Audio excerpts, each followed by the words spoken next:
Good morning अर्थ class. आज हम बात करेंगे नेक्स्ट चैप्टर की बात कर रहा हूँ मैं। ठीक है, हमारा नेक्स्ट चैप्टर है 7 चैप्टर है जिसका नाम है conservation of plant and animals, यानी कि पौधे एवं जंतुओं का संरक्षण। ठीक है, अब मुझे एक चीज़ बताओ कि ऐसी संरक्षण का मतलब क्या होता है। पहली चीज़ मुझे बताओ। ठीक है, संरक्षण का मतलब क्या होता है, अगर आपको नहीं पता है तो सुनना। संरक्षण का मतलब होता है किसी भी चीज़ को बचाने की कोशिश करना, किसी को सुरक्षित रखने की बात आती है। ठीक है, तो उसको बोला जाता है संरक्षण। ठीक है, लेकिन अब यहाँ पे लिखा हुआ है पौधे एवं जंतुओं का संरक्षण। तो मुझे एक चीज़ बताओ ना कि हमें पौधों का और जानवरों का संरक्षण या फिर कंजर्वेशन करने की कहाँ ज़रूरत पड़ जाती है, कि ऐसी क्या ज़रूरत पड़ जाती है कि उनको बचाना पड़ता है हमें जाके। ठीक है, आपने बहुत सारी चीज़ों का नाम सुना होगा, बहुत सारी सेंचुरीज, बहुत सारे गार्डन्स के बारे में, या बहुत सारे ऐसे फॉरेस्ट के बारे में, जंगलों के बारे में सुना होगा कि जो एनिमल्स के लिए है, बस इंसानों का उसके अंदर जाना परमिशन चाहिए होती है, गवर्नमेंट्स की परमिशन चाहिए होती है कि अगर उसमें जा रहे हो तो आपके पास लीगली आपके पास पेपर वर्क होना चाहिए, आपके पास वेपन्स नहीं होने चाहिए, बहुत सारी ऐसी कार्रवाई की जाती है। तो ऐसी चीज़ मुझे समझ में हो कि क्यों ज़रूरत पड़ जाती है। वो तो जंगल में रहते हैं, वैसे भी बच सकते हैं, अपने आप को बचा सकते हैं, सर्वाइव तो कर सकते हैं, तो कहाँ ज़रूरत पड़ जाती है। तो मैं एक चीज़ बता दूं कि क्यों ज़रूरत पड़ती है। क्यों क्या होता है कि जैसे जैसे इंसान बढ़ते जा रहे हैं ना, तो क्या होता है, देखो प्रकृति के अंदर क्या होता है, नेचर के अंदर क्या होता है कि जितनी भी चीज़ें हैं ना इस दुनिया की, सबको बैलेंस रखा जाता है। बैलेंस ऐसे रखा जाता है कि ह्यूमंस की जो पॉपुलेशन है वो एज ए बैलेंस है कि कितनी होनी चाहिए, लगभग एनिमल्स के कितने होने चाहिए, प्लांट्स पे कितने एनिमल्स की कितनी स्पीसीज प्रेजेंट होनी चाहिए, और फॉरेस्ट कितने होने चाहिए, पानी का लेवल क्या होना चाहिए, कितने लेवल्स होने चाहिए, यानी कि सब चीज़ों को एक तरीके से बैलेंस करा जाए तो ही ये अर्थ आगे रेगुलेट हो सकती है, कंटिन्यू हो सकती है, चल सकती है। लेकिन अगर इसमें से भी एक स्पीसीज़ क्या होती है, अनबैलेंस हो जाती है, तो बाकी की स्पीसीज़ को भी अनबैलेंस हो जाती है। वो कैसे होती है सुनना। जैसे हम ह्यूमंस की बात करते हैं तो ह्यूमंस जो इंसान है, वो मानव है, वो धीरे धीरे अपनी पॉपुलेशन बढ़ाता जा रहा है। तो अपनी पॉपुलेशन बढ़ाने के लिए उसको रहने के लिए भी क्या चाहिए, जगह चाहिए। अब जगह कहाँ से लाएंगे, जितनी है ऑलरेडी उसमें तो ह्यूमंस रहते हैं। अब उसको जगह की ज़रूरत होगी तो क्या करेगा, वो जंगलों को जलाएगा, उसको जला गिरने के बाद अपने रहने की जगह बनाएगा। और अब इतने इंसानों को खाने के लिए भी चाहिए कुछ, तो खाने के लिए क्या करना, खेत चाहिए, तो खेतों को बनाने के लिए फिर से जंगलों को जलाया जाता है। तो फिर क्या होता है, जानवरों को जो जितने भी जानवर होते हैं सारे तो ऑलरेडी जंगल में रहते हैं, तो वो जंगल में रहते हैं और जंगलों को ही हम जला रहे हैं, तो बेचारे जानवर कहाँ जाएंगे। तो धीरे धीरे पेड़ भी खत्म होते जाते हैं, जानवर भी खत्म होते जाते हैं। जैसे हम हिरण की बात करते हैं, बोल लोग पहले की राजा महाराजा की बात करता हूँ, वो जानवरों को शिकार करने के बड़े शौकीन थे। आप कहानियाँ वगैरह पढ़ते हो या हिस्ट्री वगैरह पढ़ते हो तो पता आपको। तो वो शिकार करने के बड़े शौकीन थे, हिरण को भी मारते थे, बहुत सारे केसेस होते हैं। तो क्या होता है कि जब कंडीशन ऐसी आ जाती है कि इन जानवरों को इतना मारा जाता है कि इनकी पॉपुलेशन इनकी जो होती है वो ख़त्म होने के कगार पे आ जाती है, ऐसे ख़त्म होने वाली होती है। तो गवर्नमेंट को इनको फिर प्रोटेक्शन देना पड़ता है कि क्योंकि ये ह्यूमंस की गलती की वजह से, उनकी रीजंस की वजह से, इनको सिर्फ मज़े के लिए सब कुछ होता है, तो गवर्नमेंट को इनको प्रोटेक्शन देना पड़ता है। ठीक है, जैसे आपको याद है सबसे अच्छी बात कि जैसे सलमान खान का एक केस हो गया था, ठीक है, कि उसने एक हिरण को मार दिया था, तो उसका उस टाइम से लेकर अभी तक का केस चल रहा है। ठीक है, तो ये आजकल जैसे इंसानों को मारने पे सज़ा होती है, ऐसे जानवरों को मारने पे आजकल सज़ा का प्रावधान बना दिया है गवर्नमेंट ने। ठीक है, तो इतनी बात आ चुकी है। अब आता है डिफॉरेस्टेशन एंड इट्स कॉजेज। पहला पॉइंट हमारा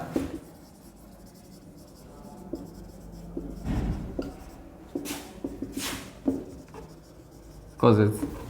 यह बात करता हूँ, सॉरी क्या बोलते हैं इसको, इसको बोला जाता है वन उन्मूलन एवं इसके यानी कि इसके कारण। अब बात करते हैं वन उन्मूलन क्या होता है। वन उन्मूलन का मतलब होता है कि जब क्या होता है, धीरे धीरे पेड़ कटते जाते हैं। क्या होता है, जंगल में अलग सिमिलर टाइप के पेड़ नहीं होते हैं, अलग अलग टाइप्स के पेड़ होते हैं। ठीक है, अलग अलग स्पीसीज़ के पेड़ पौधे होते हैं। ठीक है, और वहाँ पे अलग अलग टाइप्स के जानवर होते हैं, घोड़ा बिल्ली जो भी होता है, सब कुछ अलग अलग टाइप की वैरायटी के जानवर होते हैं। ठीक है, तो क्या होता है कि अब इंसान अपने रहने के लिए, सिर्फ अपने अस्तित्व को बचाने के लिए क्या करता है, धीरे धीरे जंगलों को ख़त्म करता जाता है। तो बेचारे जानवर और जंगल दोनों ख़त्म होते जाते हैं। एक कंडीशन आती है कि वहाँ पे क्या होती है कि बहुत सारे स्पीसीज़ के जो बहुत रेयर प्लांट्स होते हैं या रेयर एनिमल्स होते हैं वो भी ख़त्म होते जाते हैं। तो ऐसे वाले एरिया को क्या हो जाता है, वनोन्मूलन बोला जाता है, ये बोला जाता है डिफॉरेस्टेशन बोला जाता है। ठीक है, क्योंकि वहाँ पे पेड़ों की प्रजातियाँ, जो पेड़ों की स्पीसीज़ है, जो फॉरेस्ट है, वो सब खत्म होते जाते हैं, साथ में एनिमल्स भी ख़त्म हो जाते हैं, क्योंकि जब उनका घर ही नहीं बचेगा तो कहाँ से बचेंगे। ठीक है, जैसे जैसे हम बात करते हैं अपने घर ही की बात करते हो, अपना घर ही नहीं बचेगा, हम कहाँ बचेंगे और खाएंगे क्या। वो तो जंगलों में से खाते थे, तो जंगल ही ख़त्म हो गया तो खाएंगे क्या। तो क्या होता है, पेड़ भी ख़त्म होते जा रहे हैं और ये भी ख़त्म होता जा रहा है, तो एक सबसे बड़ा कारण बन जाता है। ठीक है, और इंसान को क्या होता है कि सिर्फ अपने फ़ायदे के लिए काम करने की आदत होती है, कि मैं सिर्फ अपना भला देखता हूँ, बाकी इससे मुझे कोई मतलब नहीं है। तो फिर वो क्या होता है कि कहीं ना जाके किसी न किसी का तो लॉस होता ही है। ठीक है, तो क्या होता है, धीरे धीरे पृथ्वी पे ऐसे क्या होती है, ऐसे सरफेस खत्म होता है, भूमि खत्म हो जाती है, तो क्या होता है कि अब मेन रीज़न क्या होता है, ये तो पता चल गया डिफोर्टेशन होता क्या है। ठीक है, अब इसके पीछे का रीजंस क्या है, तो मेनली जो रीजंस है वो होता है, सबसे बड़ा आता है जो हम खेत होता है। ठीक है, कल्टीवेशंस के लिए, खेतों के लिए क्या होता है, ज़मीन को जला दी जाती है। अपने तो चलो आसपास नहीं है, लेकिन जहाँ पे बड़े बड़े खेत होते हैं, लोग वहाँ क्या करते हैं, चीट करते हैं। चीट ऐसा करते हैं कि वो वर्षे से जंगल को आग लगा देते हैं। आग लगाने के बाद वो पता ही नहीं चलता किसने आग लगाई है, और वो सब साफ़ हो जाता है, खेत वगैरह, मतलब पूरी ज़मीन साफ़ हो जाती है, जंगल जल जाते हैं, जानवर मर जाते हैं बेचारे। फिर वो ज़मीन बच जाती तो वो उस पर कुछ उगा नहीं सकते, तो वो लोग उस पर कब्जा कर लेते हैं, अतिक्रमण कर लेते हैं, और फिर इस पर खेती करना स्टार्ट कर देते हैं। धीरे धीरे जंगल का जो एरिया होता है वो कम होता जाता है। दूसरा होता है घरों कारखानों के निर्माण के लिए लोग, बहुत से लोग जंगल में जाके घर बना लेते हैं। ठीक है, जानवरों को फिर मारते भी रहते हैं, क्योंकि खाना भी उनको चाहिए होता है, तो वो जानवरों को मार के खाते रहते हैं। बहुत सारे कारखाने होते हैं, वो भी कारखाने भी वहाँ बना दिए जाते हैं, उसकी वजह से पोल्यूशन फैलता है। आसपास के जानवर भी क्या होता है उस पोल्यूशन की वजह से, या कोई ना कोई ऐसी केमिकल रिएक्शंस की होती है, गैस लीक हो जाती है, तो बहुत सारे जानवर वहाँ पे भी मर जाते हैं। फर्नीचर बनाना लकड़ी का ईंधन के रूप में उपयोग है। जैसे क्या होता है, फर्नीचर हमारे यहाँ पे तो लकड़ियाँ चलो, फिर भी बहुत सारे लोग क्या करते हैं, फर्नीचर के लिए भी जंगल को काट देते हैं, क्योंकि लकड़ी होती है वो बहुत सारी कीमती लकड़ियाँ भी होती है जो बहुत कॉस्टली होती है। और जैसे बड़ी बड़ी फैक्ट्रीज को चलाने के लिए भी फ्यूल की नीड होती है, तो फ्यूल है यहाँ पे, एक जो वुड है, लकड़ी है, वो एज ए फ्यूल यानी ईंधन के रूप में काम में लेते रहते हैं हम लोग। तो ये सबसे बड़ी बड़ी कारण हैं। ठीक है, या फिर बात करता हूँ, कभी कभी जंगल में खुद से भी आग लग जाती है, जो हमने लास्ट वाले चैप्टर में पढ़ा था, कंबशन फ्लैम वाले में, दावानल वाले में पढ़ा था, उसमें भी मैंने बताया था कि कभी कभी जंगल में खुद से भी आग लग जाती है। तो उसका भी एक रीज़न होता है कि जंगल ऐसे ख़त्म होते जा रहे हैं और हम और ख़त्म करते जा रहे हैं। ठीक है, नेक्स्ट जो आता है वो हमारे हैं consequence of deforestation. Second topic है हमारा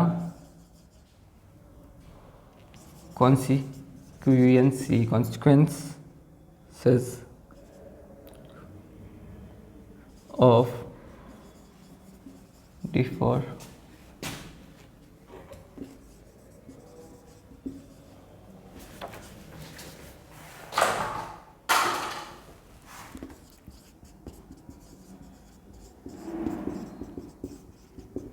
अगला है कॉन्सिक्वेंस ऑफ डिफॉरेस्टेशन, यानी वनोन्मूलन के परिणाम।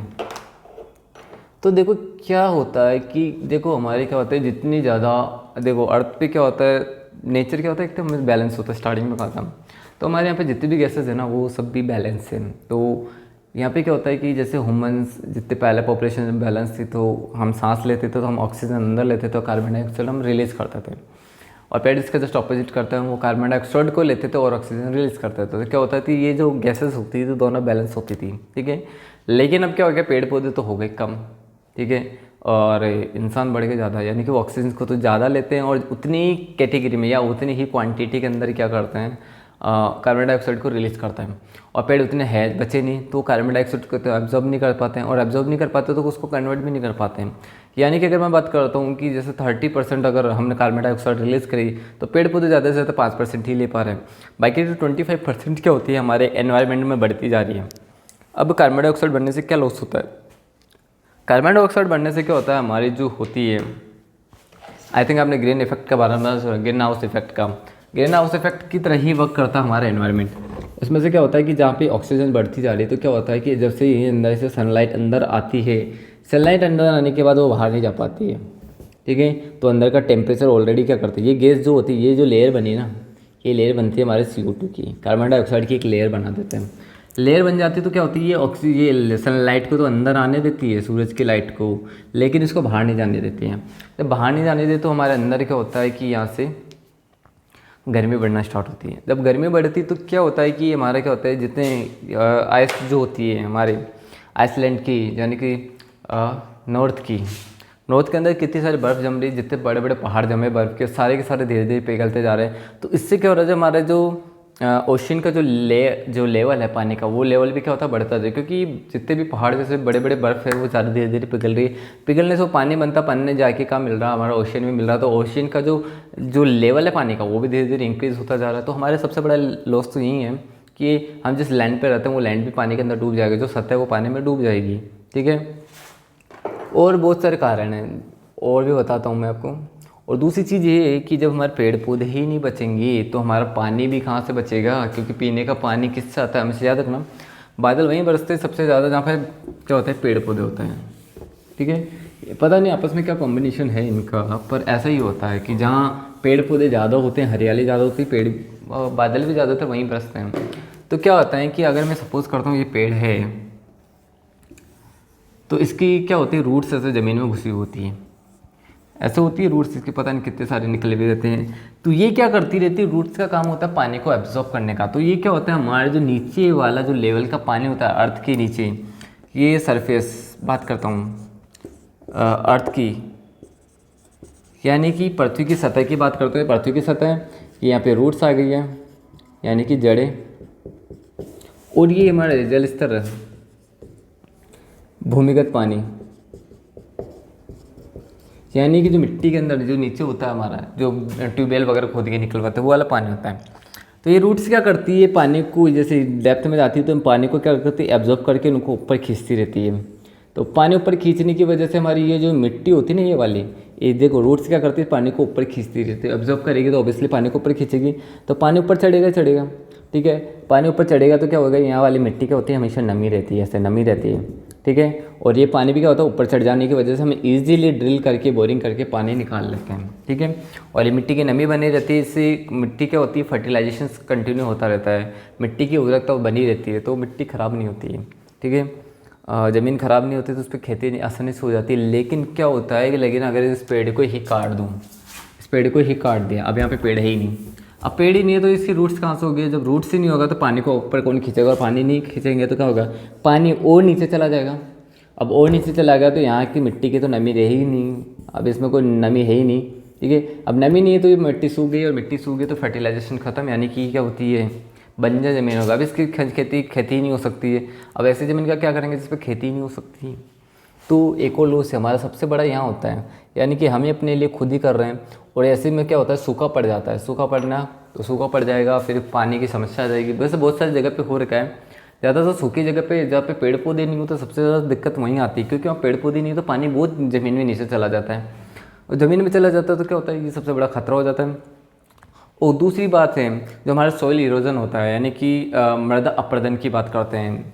जड़ें क्या होती है, रूट्स क्या होती है, यहाँ पे जितनी भी मिट्टी होती है उसको होल्ड करके रखती है। जैसे मैं बात करता हूँ, अगर मेरी फिंगर्स की बात करता हूँ, मेरी फिंगर रूट्स होती है तो मैं किसी मिट्टी को पकड़ के रखता हूँ, तो सोचो वो मेरे हाथों से कभी निकलेगी क्या।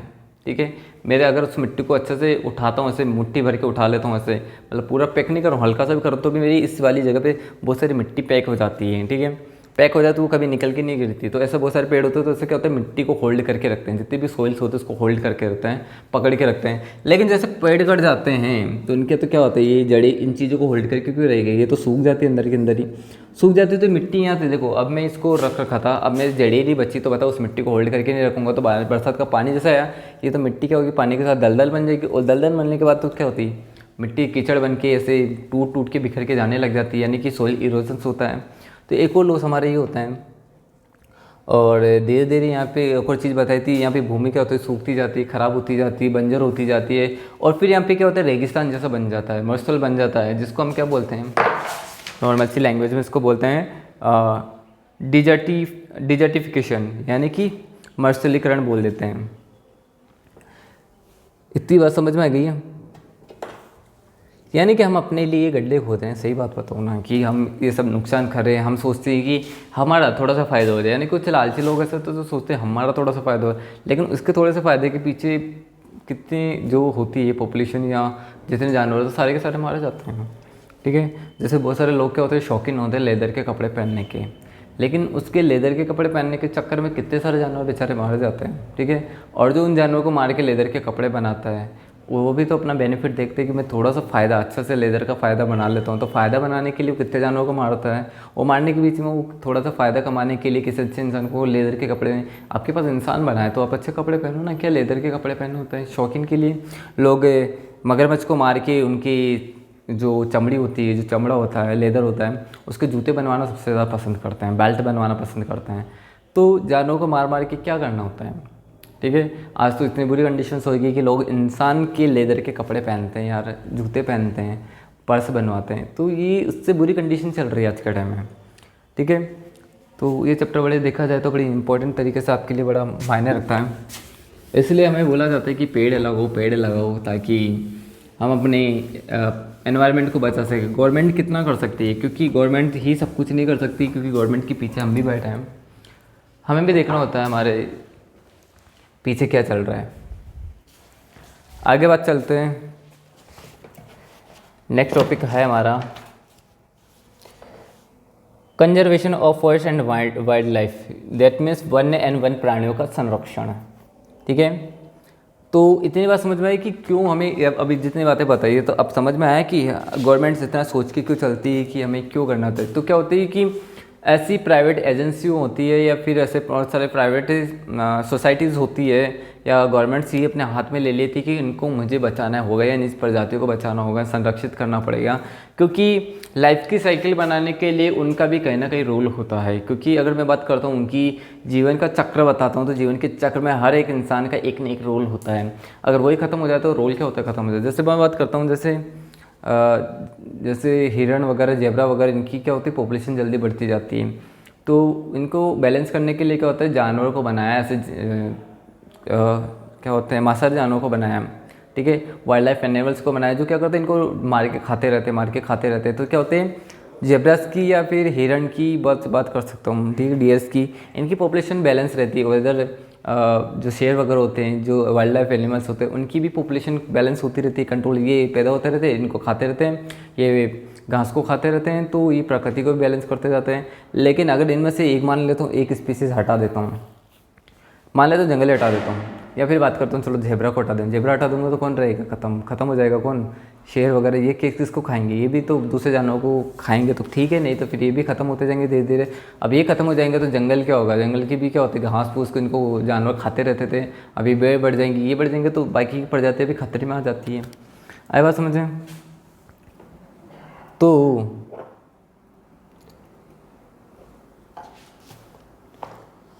पहली बात करते हैं, बायोस्फीयर की बात करते हैं। बायोस्फीयर उसको बोला जाता है जहाँ पे क्या होता है, पहले तो बात करें, सारी के सारी स्पीसीज़ क्या होती है, लिविंग ऑर्गेनिज्म, यानी कि संजीव प्राणी रहते हैं, जिसपे बहुत वैरायटी की अलग अलग स्पीसीज़ रहती है। जैसे अमेज़न के जंगल होते हैं, नाम सुना होगा, अमेज़न के जंगलों के बारे में सुना, वो भी एक तरीके से देखा था वो बायोस्फीयर होता है।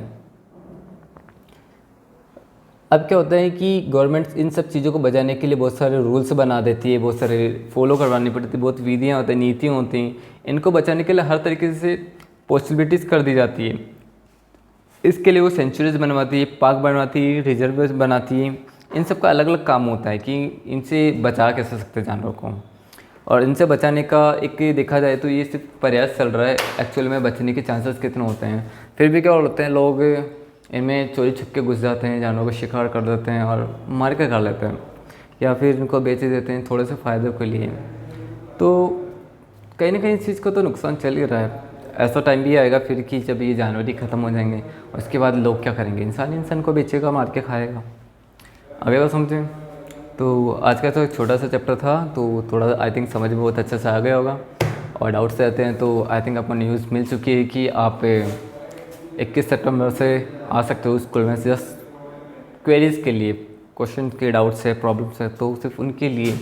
बट आपकी फैमिली की परमिशन रिटर्न में चाहिए होती है इसके लिए कि आप हमारे बच्चे को भेज रहे हैं जस्ट क्वेरी के लिए, तो फिर आ सकते हैं। तो अच्छे से गाइडलाइन चेक करिए, पढ़िए उसको, और आपको क्वेरीज लग रही है कि मुझे स्कूल में जाके डाउट से पूछना है, तो पेरेंट्स से रिटर्न में लेके आना होता है, स्कूल में एक बार कंफर्म करके बात कर लेना, ठीक है। ओके, नेक्स्ट लेक्चर में मिलता, थैंक यू।